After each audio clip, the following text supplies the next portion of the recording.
Great day, everyone. Great day, everyone. I want to welcome you to another episode of the Overnight Success Podcast. I'm your host, Diamond McNulty, founder and CEO of McNulty International, creator of the Success Club, author of How to Become a Successful Young Man, Woman, 12 Things Entrepreneurs Should Pray For, and Success Recovery. And we're here on the Overnight Success Podcast to do one thing. We want to empower high schoolers and college students to succeed in life, right? We want them to focus on success, and hopefully in the process, we inspire some adults as well, right? So today we got a special guest. Now, this creative individual has been a beacon in my life, right? So I want to bring him in. He is a visual contemporary artist, a father, a husband. He's been featured on ABC, Uncle Buck, CBS, Hawaii, The Odd Couple, Bounce TV, Chicago PD. He's commissioned so much art in Georgia and around the world, and he's a traveling artist as well. So I'm just excited to share this visual contemporary artist with you. Stacey Brown, come on in. How you doing today? I'm doing great, Alan. Glad to be here. Come on in. Thank you for joining me inside the virtual boardroom. Yes. I appreciate you joining us in the studio. So, Stacey, it's just exciting. Is there anything you want to share with our audience before we get started? Yeah, first I want to say thanks to you, Diamond, for doing what you do and inviting me on to share what I do. And I'm looking forward to it. Yeah, no, it's special. When I think back when we connected, it's been years ago. Yes. Over 10 years ago, right? But you've always been a pillar in the community. So I think that speaks volumes too, because it shows in your work that you do. And we'll get into that. But let's talk about it, right? So here at the Overnight Success Podcast, we want to help our youth identify their gifts and see others' journeys to success so that they can know how to navigate their own. So let's take it back, Stacey. Let's take it back to born and raised. Where were you born and raised? Your upcoming and family dynamics. Wow, I was born and raised in a wonderful town, Murfreesboro, North Carolina. A little small town, but that's why I got all my upbringing and my roots at a little small town. They say one of those towns, you blink your eye, you'll miss it. But yeah, growing up, just around a lot of hardworking people, just good everyday people that instill good values. And your neighbor can come over, don't even have to knock on the door, they just walk in. That kind of upbringing. So it was great. I look back on it. I wouldn't have it no other way. It was just a perfect upbringing. Yeah, and that's community, right? They get to walk right in there. Now, how was your? Now, did you have any siblings, any cousin? How was your family around that time? Yes, I come from a family of 5, sister, 2 brothers. My older brother Michael, he was an artist. That's how I got inspiration. I used to always see him drawing, and he would come home because he lived in DC. He would always come home with these nice paintings, and so I was so inspired by that. And my sister, she actually left and came to Atlanta, and that's how I ended up being in Atlanta.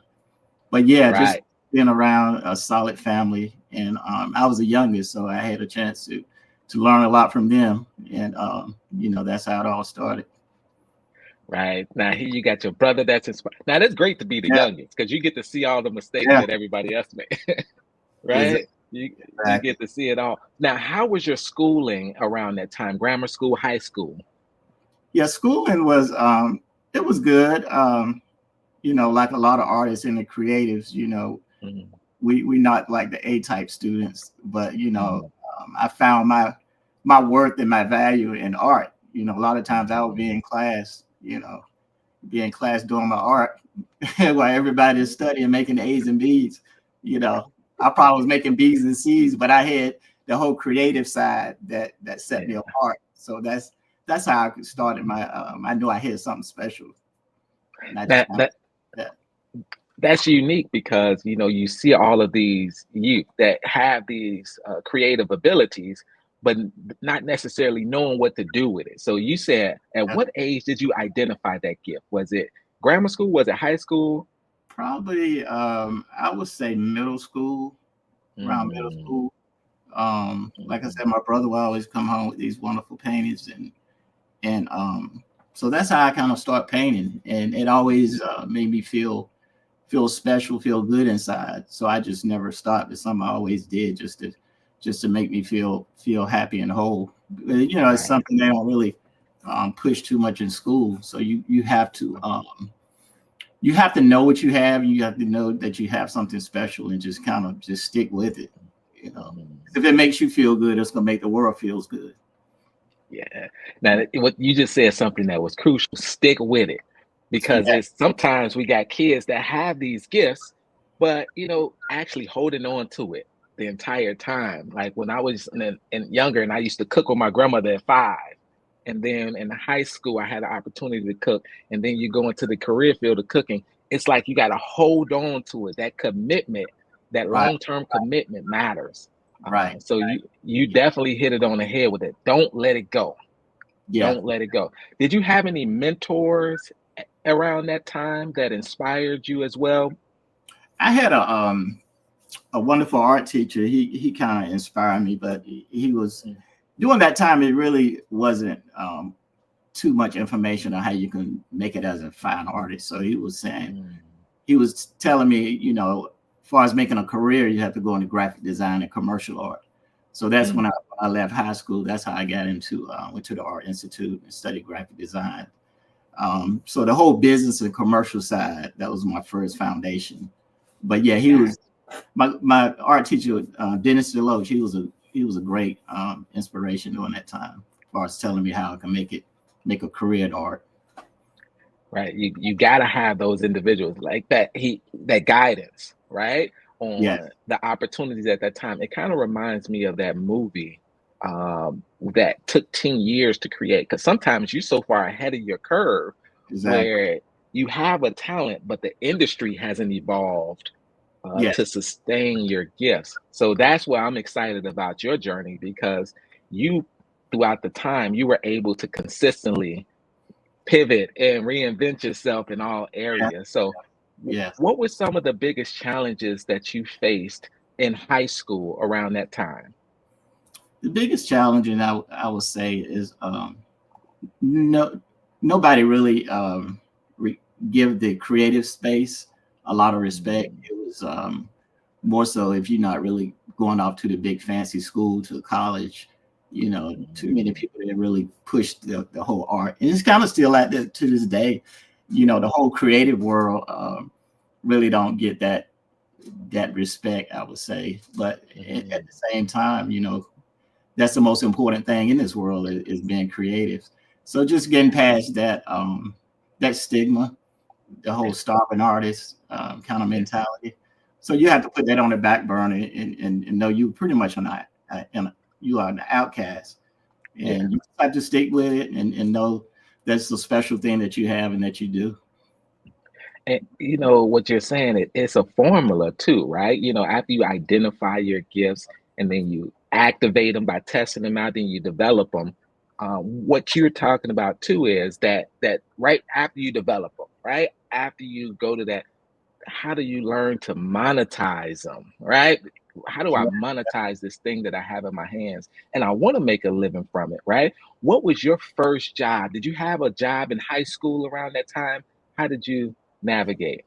Well, high school, I was just pretty much drawn during high school, and then when it was Mm, time to graduate, I said, okay, I'm either I knew I wasn't going to a 4-year institution. I knew it was going to be art school. So yeah. that's when my sister at the time was living in Atlanta. So I went to the Art Institute. I decided to come to Atlanta, and it was a 2-year program. And that's when I learned the whole business of art and the whole industry. And that's why I got my training 2 years at school. And then after that, I got into the graphic design because even during school, they really didn't push the whole fine art side.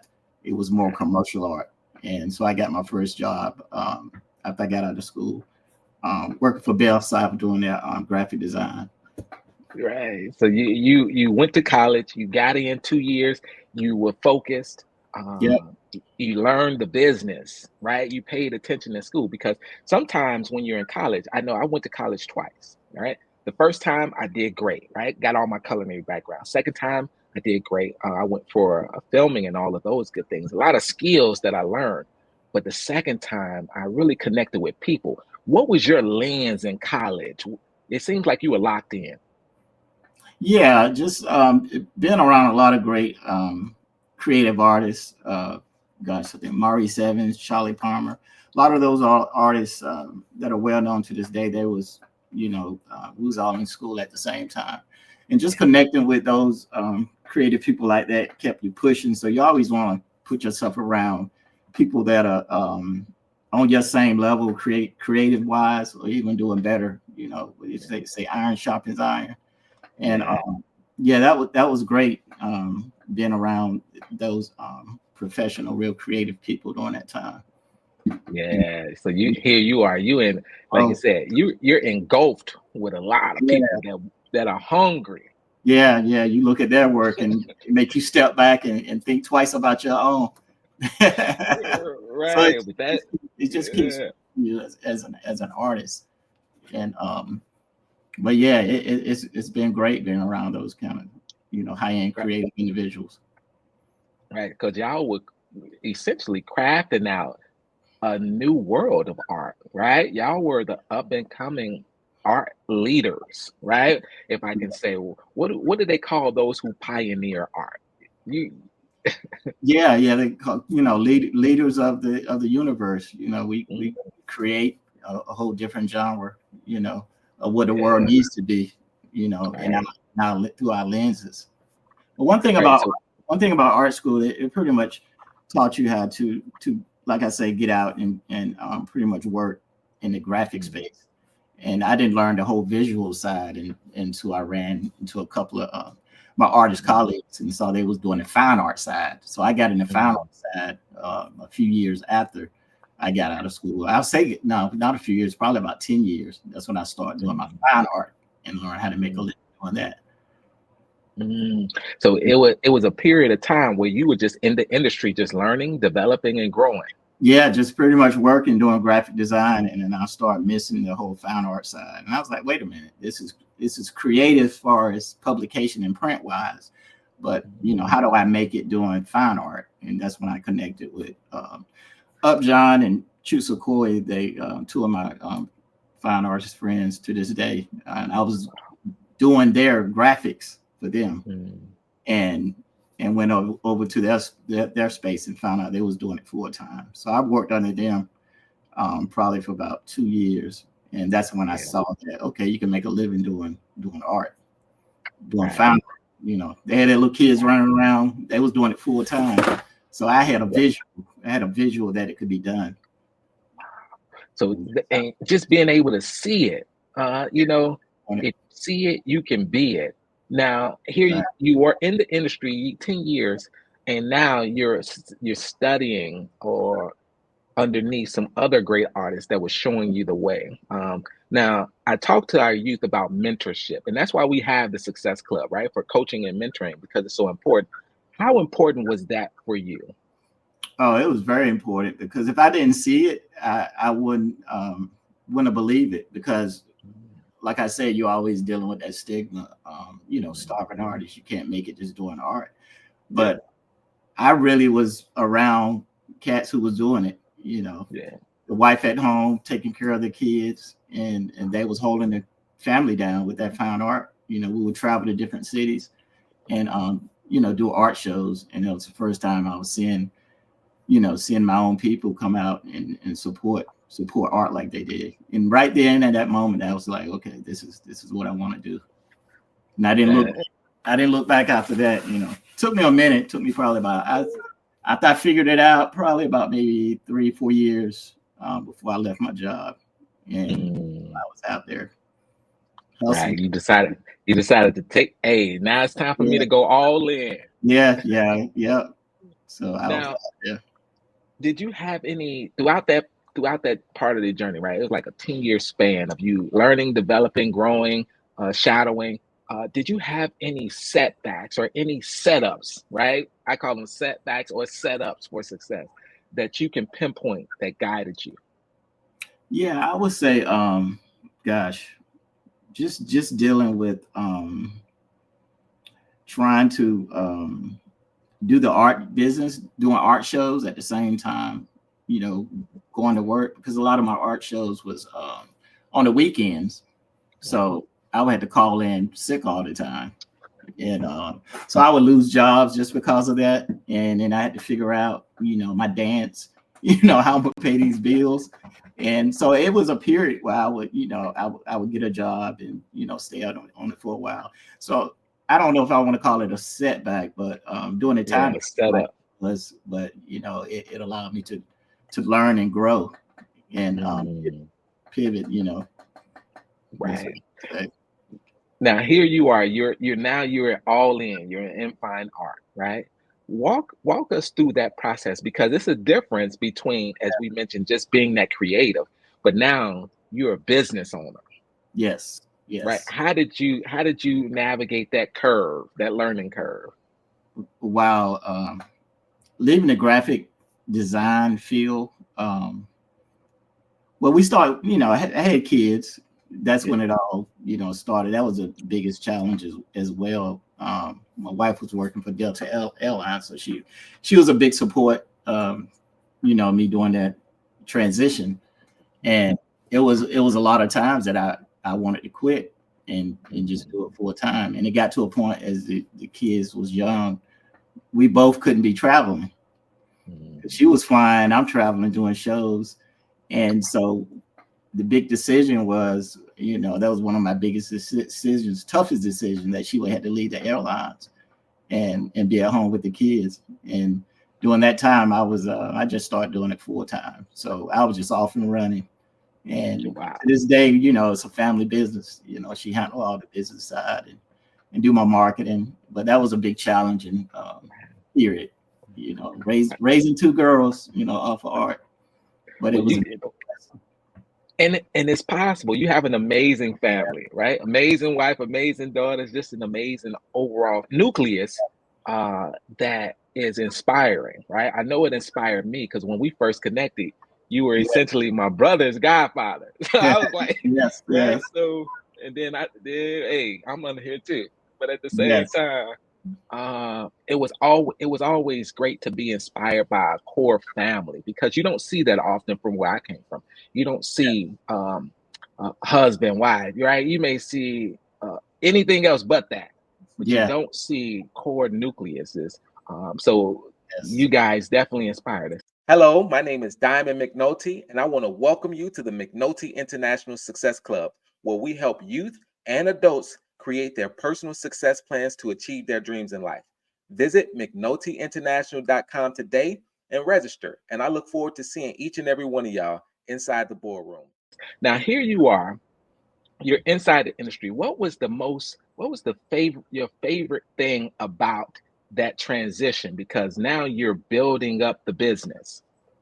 Yeah, I remember I did that transition when I called in and told them I wasn't coming back. And I think that week after that I had a show, so I was traveling, and I never forget, I pulled over at the rest area and I just laid back on one of the benches and was just looking up at the sun. I was just like, wow, I'm free. I don't have to go back to work. I can just do my art and just do shows and just make it and doing what I love to do. That was the biggest, exciting feeling. I remember that moment, just looking up at the sun saying, thank you, Lord. I'm totally free to do my thing. Damn, freedom. But it was a lot of challenges, just learning how to, it took a while to get used to, because art, you never know when you're going to make money. I mean, you do these shows. I mean, you may make money, you may not, you just don't know. So you totally, it's a business of faith. And it took, I would say it took about 3 to 5 years to get used to that dance, because you're so used to getting a paycheck every week or every 2 weeks. And all of a sudden here you are, you're just out here hoping you're going to get a check. Right. But they say you have to hunt. Yeah. Well, once you catch something, that catch it can be very big. Yeah. That's the big payoff in doing your thing. But sometimes you don't catch anything. But that's the part of being in business. The biggest part of being in business, I'll tell any young people, is having your freedom. Having your freedom. That's the biggest thing. Having your days, you can do what you want to do. on your own terms. Right. And you being able to be in control of your life too. One thing that I loved, what did you, because it seems like you value, I want to talk about valuing yourself, right? Because most artists, when they have a skill or they have something that they created, they don't necessarily value themselves correctly. How did you navigate valuing your art to the masses? Wow, that pretty much comes by just getting out there doing it. Mhm. You learn through your peers, you learn through just getting out there doing it. I mean, in the beginning, you just pretty much you sell your art whatever you can. You know, everything has a value. You know, anywhere. Just say, for instance, use for example, you know, you have a $250 price point up to 3,500. You know, doing outdoor shows, that's pretty much been the range. But you know, a lot of times when you're doing events, if you out there, you got people who come and offer you a certain number, and sometimes you just have to take it because you need to keep going. You know, I tell some young artists, I mean, some artists have a job and do it on the side, and that way they can hold their value, um, Mhm. get what they want. But at the end of the day, you just have to grow slowly and build your price point up, you know, like you want to. It just takes time, but you're not Yeah, gonna. It's hard to start off getting exactly what you want. You know, when you right, first get out to the business, you just want to really get your art out there to many people as possible. right. And you built the brand. Once you build a brand, Yes, it then takes you're time. known uh, Yeah. for what you do. So that's what I love. Because you were out there so much, you were Yeah. connecting with people. How important was building those relationships in that process? Oh, yeah, it's very important. That's one great thing about selling art yourself. You get to build a community, Mhm. almost a family, because everybody who buys your art, I mean, that art stays in their home. Their kids grow up and see it. I have some kids who come to me now and be like, "Wow, I grew up with your art." So that's such an amazing feeling. And Yeah, also tell that- me my age, but then again, I'm like, that's kind of cool. right. Is So there any words of wisdom that you would give a high school or a college student that are navigating their art journey right now, or just their journey to success in general? yeah, especially in the creative space, all you can do is keep it real what you create, and long as you love what you putting out, just know Mhm. it's meant for somebody else to love it as well, and just keep doing it.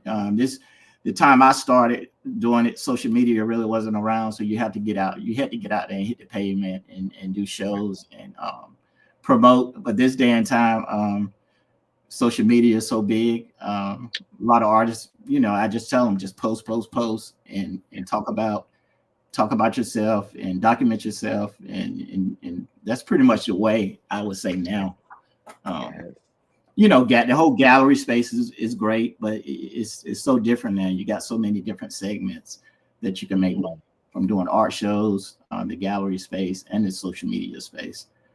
So just Right. And tap into all those genres, any kind of way to get your art out in front of the public. That's pretty right, much. you got to be visual. You got to have that omnipresence. Yeah, yeah. Yeah. It's tough being an artist because even myself, I'm such an introvert. But then at the same time, a lot of artists are introverts because we Yeah. spend so much time creating. We be in our own heads, but at the same time, you gotta Yeah. get out there. So it's just like an interesting dance, you know. Right. Now I want everybody to know because what you do is so cool. Before I even go into the next question I was going to ask, let's talk a little bit about your art because I know specifically the steps that you would take. So let's talk about how you capture your ideas for just your art and how you navigated that.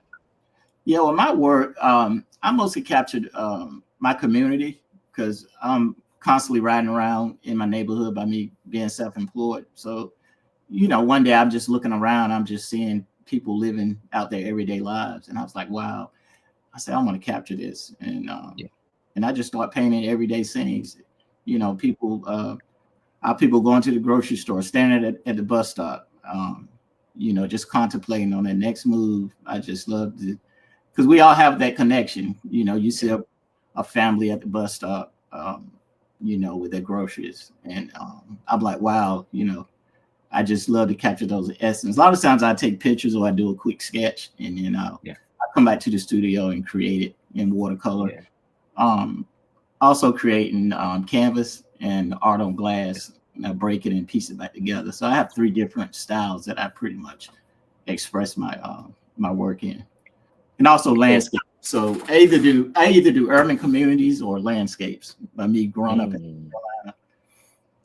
in the country, so I have a love for landscapes. So if I'm not in the studio, I'm out fishing or bike riding, just in nature. So those are my 2 things that I love to capture. It's nature, community.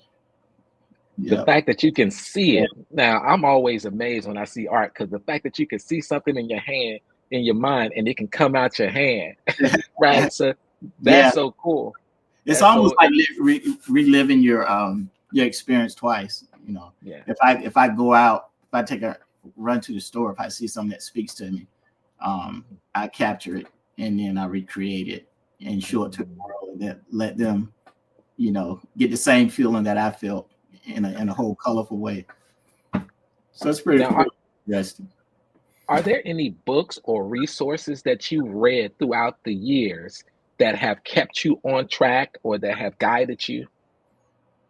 Oh gosh, so many art books, so many watercolor books that I read and studied and learned from. Artist named Tom Lynch. Read a lot of his books, and even books that's don't have nothing to really do with the whole art world. Rich Dad and Poor Dad. That was always a great book. It helped with the entrepreneur side. But those are the main 2 books that I could think of. Right. So, and I want everybody to know that it's important, right? It's important for you to have that continuous improvement mindset towards learning. But then, you stayed in it. You never let it go. What's the best piece of advice that you've received throughout your journey? Pretty much, just love what you do. Find out what you love to do and do it, and don't look back. Just stick with it. I don't really have a plan B. I mean, it's like, this is it. You find out what you love to do, and there's no other alternative. You just, this is just what you do, even if it's art, dance, the whole creative space, or whatever your talent is. You just have to own it and know that's plan A, and you just keep doing it and learn to pivot along the way, because it's going to be a lot of times you're going to have to pivot and change. To this day, it's still like that. I mean, I'm always okay, what's next, what I need to do, but at the same time, just let the main thing be the main thing, and that's what you love to do. Right. Yeah. And you always kept a pulse on what's happening too, because when you're tapped into what's happening in the world and in your industry, it allows you to pivot that much easier. One thing I saw that you created that was so cool, I saw you cutting out wood pieces. Yes.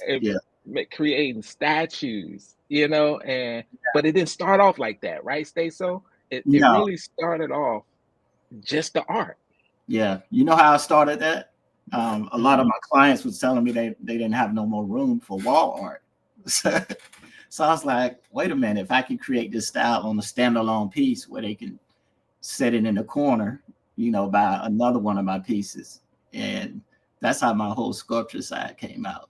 So you learn by listening to your clients. Your customer will tell you pretty much your next pivot, what you need to do. You just have to listen. You have to listen.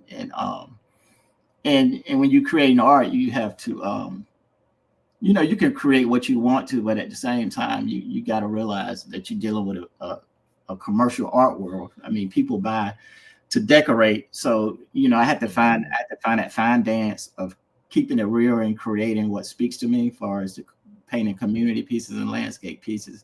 But at the same time, I knew that I had to create it in a way that the universe, that everybody, Black, white, Chinese, Asian, everybody would buy my art, and you can hang it into any corporate setting, anywhere. But at the same time, I had to keep it real as far as painting my community. Right. Now that is, yeah. that is interesting too, because here it talks about, like you said, the time that you spent with yourself. It's great for others to just, if you're a young man or young woman and you're trying to lock in on your dreams, take that time and think, because you get a lot of time to think about how you want to build this thing. And when you think, then you can bring it to life. Yeah, Is there any key traits or habits that have contributed to your journey to success? I would say pretty much just being consistent and staying in my work and Mm, and being true to my work and what I like to do, and try not to deviate from that too much. Um, I would say are the main things. Just stay real in what you want to do in your okay. gifts and talents, and just stick with it. Stick with it and hold on to it. Now, Yeah, here, this is the Overnight Success Podcast. And I like to tell our youth that nothing just happens overnight, right? But it happens by you working sometimes yeah, overnight, putting in that extra work. What were right. some of those overnight moments from you Wow. throughout that journey? Yeah, it's funny to people. It looks like it happens overnight, but it's always people don't see behind the scenes when you up late at night creating, slinging paint, trying to get ready for these shows that's coming up. So yeah, it's been a lot of late nights back in my earlier years where, um, gosh, we had several main events like the Black Arts Festival that was real strong here in Atlanta. It was usually about 2 weeks, and Hmm. gosh, so many people come out and support and buy art. And just during that period of the show, you will be up every night just kind of creating art, trying to turn it around because that's one opportunity that you have to capitalize on. So Mm, yeah, just being up late at night and just getting it done. We don't want to get it done. And that's pretty much it, man. You just have to grind when you don't feel like it. And mm. and do it when you don't feel like it. That's almost like working out. It's almost like everything Wow. that you don't want to do is good for you. It's a good thing will come out of it. Right. And what you're saying, I hope it resonates with our youth too that are listening too, because sometimes you got to just push through it. You may not feel Yeah, like doing it. You got to go. yeah, yeah. And that's a We're- fight you're gonna have as long as you're on this earth. And mm. you just gotta do it when you don't want to do it. You know. And the good And thing about it, you're doing what you love, yes. right? So that's And the dance. The dance yeah, is you're it's doing. still a challenge. Sometimes I don't want to paint, but I say, okay, this is my job. But once you show up, all that craziness goes away. But you just gotta always show up. You know, Right. Now, being in the industry, I think I'm still working on that, but I'm a lot better at it now. It took half of my mm, life to figure that out. right. Now, that's what we're here for. Yeah, Now, how important, we talked a little bit about family too, but how important was family throughout this journey? This is a family business. yeah, that was my big why. You always got to have why when you know why you're doing this. Once I had kids, man, that was my biggest motivation. Because I had to Mhm. take care of them babies, and so I was out traveling, I was hitting the road, I was out there, Diamond. Just that was the biggest motivation is family. Because Yeah. survival. You got to take care of your family, and then your consumer base, once they know the reason that's why you're doing it, they almost help support. You know, Mm, they come through strong, and because you're doing it for a great cause, and they know that money is being well spent. Through supporting the artist and his family. yeah. You Yeah. know, even when business was great about it, a lot of times when business would get slow, I may needed some money to get rent paid. I mean, it was like that a lot of times. I could pick up the phone and call a few collectors and be like, "Look, this is what it is. Let me Mm, see some of my latest pieces. You know, yeah. and I get a check in the That, mail.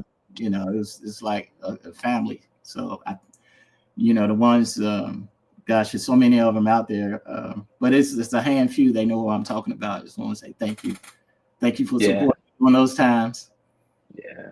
And And that matters. mainly in Chicago, I had to give a shout out to Chicago because they was there during the time of my growth. They didn't want to actually, I would say, name me as an artist. A lot of my biggest collectors in Chicago. Yeah. Is there any last minute words or anything that you want to share with our audience that we didn't get a chance to touch on from Stacey Brown, Man, visual contemporary artist?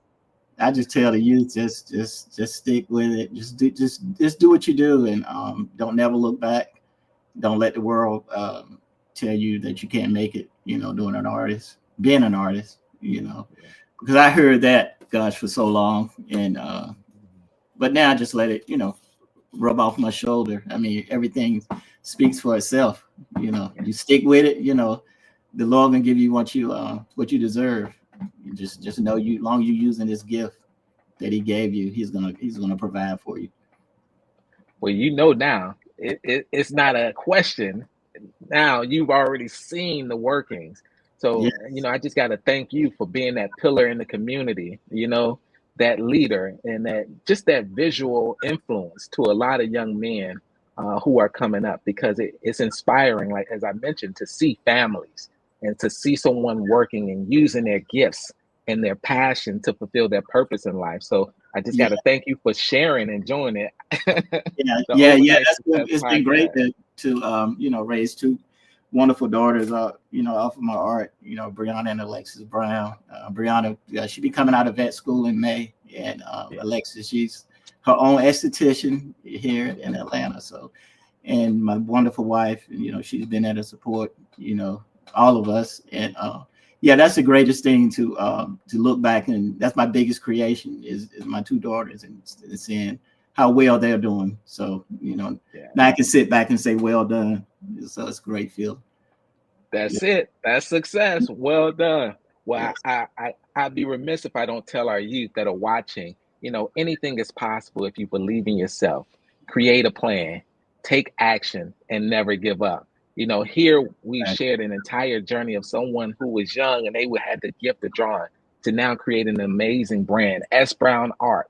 So definitely, I'm going to add the information below. But Stacey, is there any way that someone can contact you?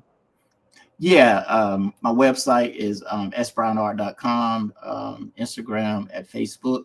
Facebook is my Facebook, and Instagram at sbrownart. Yep. Thank And you. Thank contact. you again. Thank you, everyone, for watching. This was another episode of the Overnight Success Podcast, and we'll see y'all next time inside the boardroom. Y'all take care. Thanks, Diamond. Take care.